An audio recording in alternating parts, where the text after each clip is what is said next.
Welcome to Destination Eat Drink, the travel channel for foodies. I'm Brent Peterson. I'm an American living in Portugal.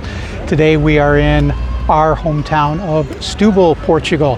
And this video is going to be just a little bit different than what I usually do because they started opening up these little micro libraries here in our city. Now, you've probably heard of micro libraries. You might even have one in your neighborhood where they put up a little box and they put books and stuff in for people to come and borrow and add their own books into it, and it's a nice little thing. But this is kind of a rarity here in Portugal. So my friends Rui and John, they took it upon themselves to get these. These are refrigerators, repurposed refrigerators. They yanked the motors out, they repainted them, and they created little libraries out of them. And they call their organization Letra por Letra, which means letter for letter. Kind of an interesting play on it. And Karen and I donated some money to this organization, and so we got a little plaque here with our names on it, and got a little inscription, and it says in Portuguese, "Reading is freedom," which is something that I believe in. So anyway, what's interesting about this organization is that these guys, they got a lot of pushback when they first started forming Letra por Letra. And I think it's because these kinds of charitable organizations in Portugal really aren't that common. Most of the charity in Portugal is done through the church. You'll see them doing things like giving food to people who are in need or are homeless, clothing them, things like that. But you don't see a lot of charitable organizations outside the church unless they're private organizations like social clubs. They'll often do charitable events and things. Think of it as sort of a Lions Club, something like that. The Rotary Club, something like that.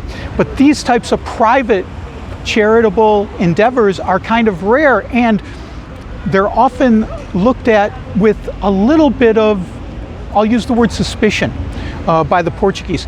And that's because there's kind of this feeling of, why would you do something like that? That's the job of the city or the job of the government.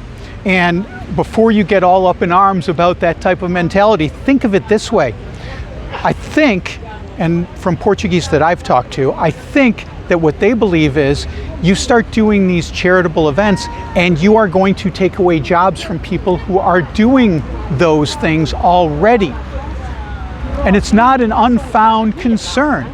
There was a shoe company that used to donate shoes to Africa. I'm not sure if they still do, but they used to donate shoes to Africa. And the unintended consequence of that was that they donated so many shoes to Africa that it put out of business the African shoemakers and the African shoe sellers. So you can see why that would be not a misplaced concern.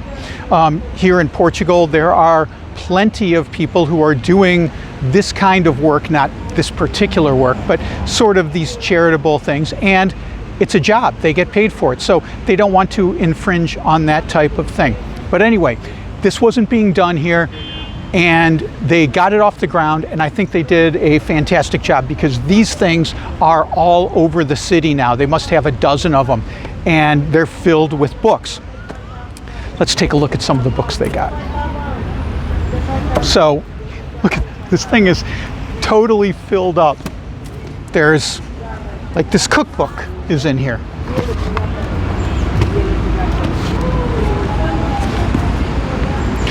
This is like a short story collection. John Grisham, some other authors in here. So really nice. And what they had to do, so on the inside, Rui had to put a little stamp in here. And the reason that's in here, this is the stamp of their organization, and also says don't resell these books. What happened initially, and they didn't anticipate this, of course they didn't anticipate, people came in and cleared out these, took all the books out, and tried to resell them in bookshops. Booksellers were coming in and grabbing the books and trying to resell them in their own shops. Not the idea of what this organization is for, and it was kind of upsetting that people weren't in the spirit of this organization by doing that. So what Rui did is he stamped on the inside so that people wouldn't do that anymore. Okay, so what I decided to do, not only did we donate, and this is our monument to our donation, but also my novel Truffle Hunt, released by Eckhart's Press. I'm going to put a copy of this in here. I know it's in English, but there's lots of English speakers here. Hopefully someone will enjoy it. And I didn't have the stamp, so I put "not for resale" on the inside.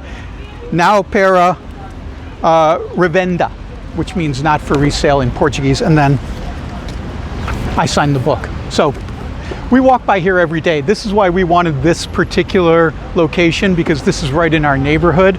And I'll check on this a few times and see if anyone decides to take this novel. I'm not holding out a lot of hope, but we'll put it right there and see if there's any interest in that whatsoever. So, love this project, glad they did it. If you like food and travel, check out my podcast. It's also called Destination Eat Drink. You can click on the QR code, or you can click on the link in the show notes. Also, like the video, give it a thumbs up, and subscribe to the channel.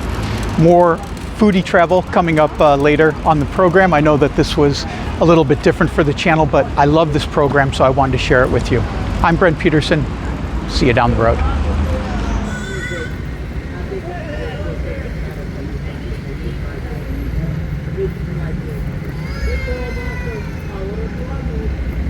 Ahora